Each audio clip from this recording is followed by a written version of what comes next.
Hey guys, so in my previous video I listed a few different power pop bands that I really enjoyed that I think you should check out even if they're no longer together.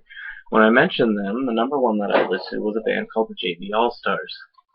They're a band from Lincoln, and I've talked about them a little bit, but I figured I'd explain why I enjoyed them so much since they are such a big part of my life despite not being what would be considered a famous band.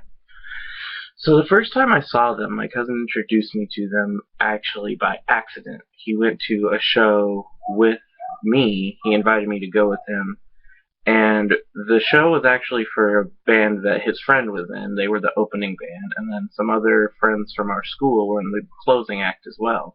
This band from Lincoln just happened to be on the shows coming through touring with this larger band that was the headlining act for the show. And it was a little tiny show. There were maybe a dozen people there, and that was including some of the people from the bands were actually just in the audience. So I sat and listened to the opening act. That opening act was a local band that's no longer together, but they were kind of the reason I was drawn to the show, so I figured I would, give them a listen, and I tend to, even now, listen to any of the bands of the show. I don't go for just the headliners or things like that.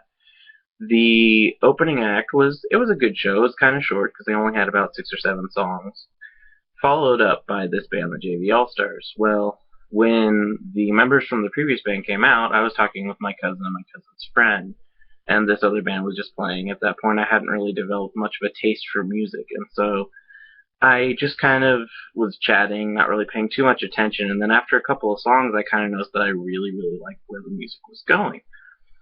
So I ended up giving it a listen, and eventually I just kind of dropped the conversation I was in and went up to the stage and started listening. I don't know how rude it was because I don't remember many of the details of that particular situation, but I ended up just listening to this band, and it was a really, really great sound. They were also pretty silly on stage. One of them said something about, so what do you guys want to talk about in between songs or whatever?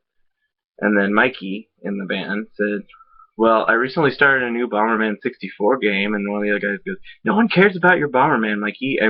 So they had kind of this awkward banter. Like, they didn't really have anything too scheduled or planned, it seemed. They just came on to do their show and, have a good time. And they thanked the members of the headlining act, which is also not together anymore, for being there because it made the crowd look bigger than it was. And so I ended up really liking the stuff, and when they got done with their set and were walking around, I talked to Nick, who's kind of the figurehead kind of guy. He does a lot of the planning and stuff in the band. He's been in the band the longest.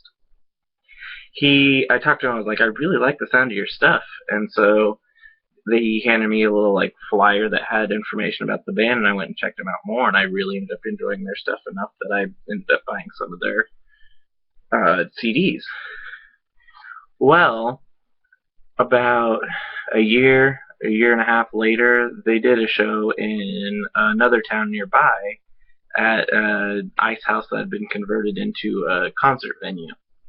And I was still just a little bit old in high school at that point and hadn't learned how to drive. And I told my dad, I was like, I really want to go to this show. I really want to go to this show. And so we ended up going, and I think that I was the only audience member at this particular show. It was a convergence between 2 small touring groups that ended up coming to the same place at the same time. So it was the bands with the JV Allstars headlining the first set, and then there was the second set of bands, which ended up having some other bands called Companion, Raining and OK, and Storyline. And they all also sounded really good, but I was mostly excited to get to see this band that I'd liked so much again. And while I was there, I ended up wanting to get a copy of their CD called Zoom, which is a mashup of some of the stuff from their Take Me Back to Spectre album and their Boys Forget Your Girls Forget Your Boys albums. And during this time, I was just standing by the merch table looking around while there were people sitting around that I just thought were in the audience, because I'd only met them once at this point. And I was just standing at the merch table looking, and I picked up this, and I was waiting for someone to come over so I could buy it. And one of the guys from the audience goes, what are you looking at over there? I was like, oh, there's just a CD here that I like. And he goes, just take it, dude. And I just kind of laughed at him because I was like, oh, I can't just take it, I gotta wait for someone so I can buy it. And he's like, no, I'm in the band. You can just take it. I was like, are you sure? And so then I realized that it was Eric, who was the bassist at the time. And, you know, they were really casual, and they just hung out, and I chatted with them for a while until they had to start the set. And then when the show actually started, they were just, you know, playing different kinds of, playing their songs and stuff, but when they started the actual, like, stage setup thing at the very beginning, they were doing a guitar part to a song that was really new, and it was off of, at that time, it was their Mystery EP, which was a little, like, I think it was a 7-track EP that they released digitally. And I was, you know, just lipping the words and having a good time, and Nick was on stage, like, you know the words already? Like, just kind of pointed, surprised, like, no way. And it was a really fun show, and I really liked the atmosphere of the venue, although I don't even know if they do shows there anymore. But after that, it was kind of quiet for a while. They didn't put out any music for a little while, and I hadn't really heard much, and so I just kind of was watching every once in a while, and they said that they were going to finally be releasing a new album. That ended up taking quite a while, and I was really, really excited when it came out. But when the album finally came out, I couldn't find any way to get there, and so I told them, well, I'll order one. And they said, well, if you do that, you gotta come to the show. And I explained, I was like, well, that's a really long way to drive, and I don't really know that I could get to Lincoln for a show. And he goes, well, we'll just hold one for you, and we'll mail it to you if we can. So I was like, great, so I can get a physical copy, which is this one, hold on to this. And it was only a little bit after that that they said that they were going to end up splitting up, which devastated me, because I really liked this band, and I'd only gotten to see them twice, and I kind of felt like, you know, I hadn't done my part in getting to go see them a few times because they weren't a huge band. So I was really bummed for a little while after the album came out, and I had it, and I had the songs, and I really enjoyed the music, but I ended up finding out about, through my dad, happened to be checking their Facebook one day and just found out that they were going to be doing a 9th anniversary show. So for my birthday last year, we ended up going to that show in Lincoln, and it was the first time I'd seen them in Lincoln, and probably the only time I'll ever get to see them in Lincoln, and it was a great, fantastic show.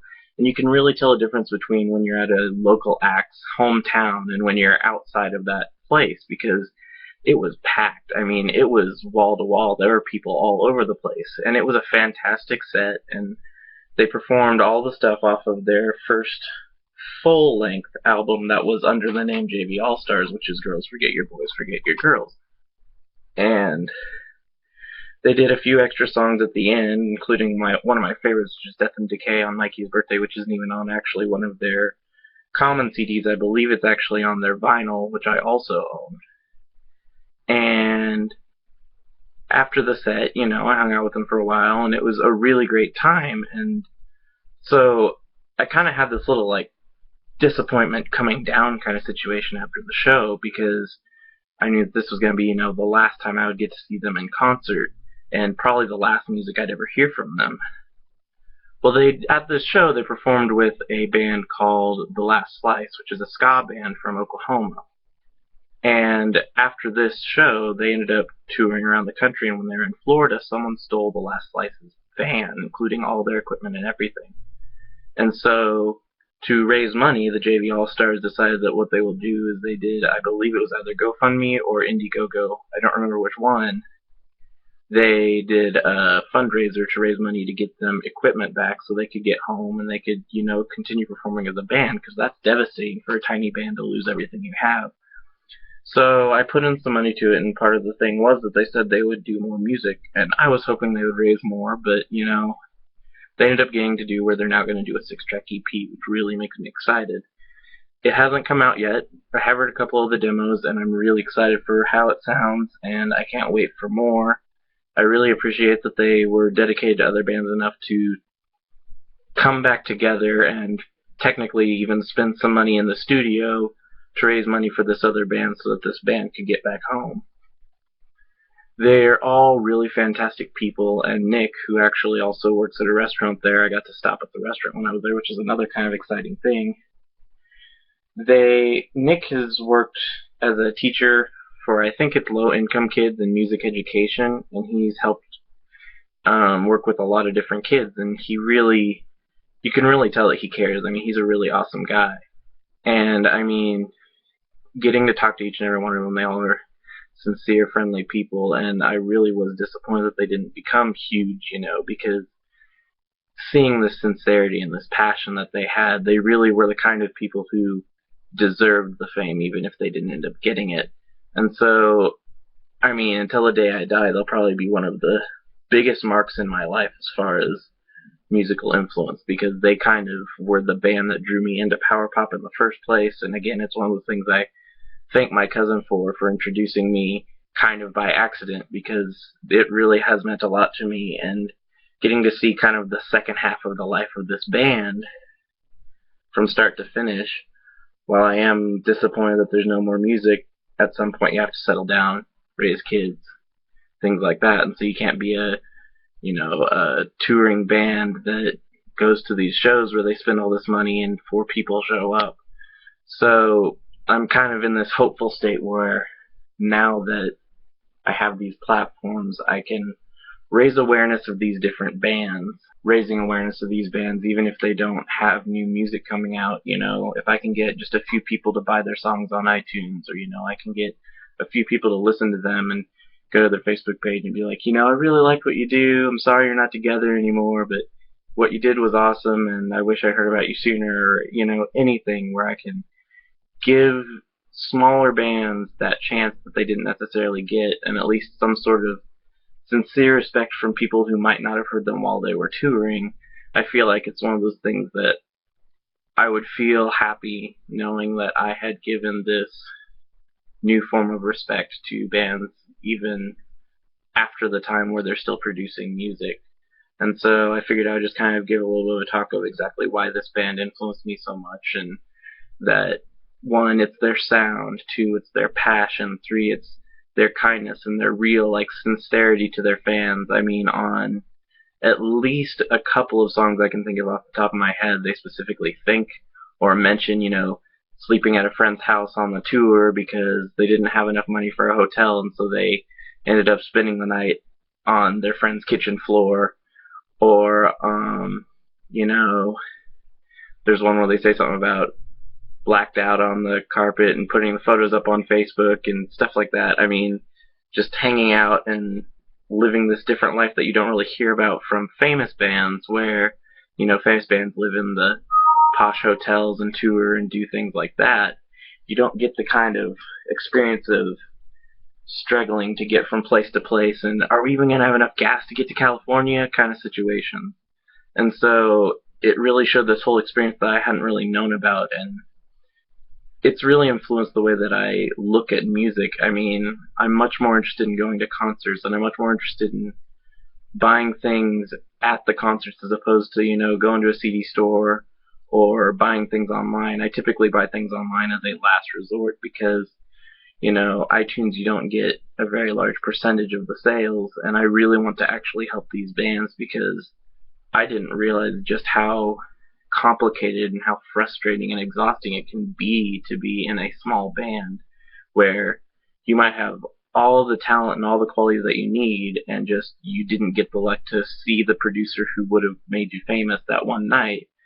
And several of these bands that I mentioned absolutely, well, all of them I would say, absolutely deserve the fame that they didn't get. And so speaking about this through this is kind of one of my ways of getting those names out there, because they really have done some great stuff that you wouldn't hear if you just listen to the radio, or even if you just go to larger concerts. Because when you can only afford to go to 20 shows, paying out of pocket, driving in a van overnight, you don't get the ability to, open for Fall Out Boy, which they actually did open for Fall Out Boy, I believe, in Lincoln at one point. But they don't get that, worldwide tour in a big show. You might see them at a local date on Warped Tour, but you wouldn't necessarily be able to just run into them unless you were specifically looking for indie bands, and that's kind of why I wanted to talk about this. So I hope this gives you a little bit more of a scope onto why exactly I like this band so much, and I really think you should check them out if you haven't, because they really do have a great sound. So that's all I have to say. Let me know any of your thoughts in the comments, and Share this if you'd like, because I really would like more people to get to know this band.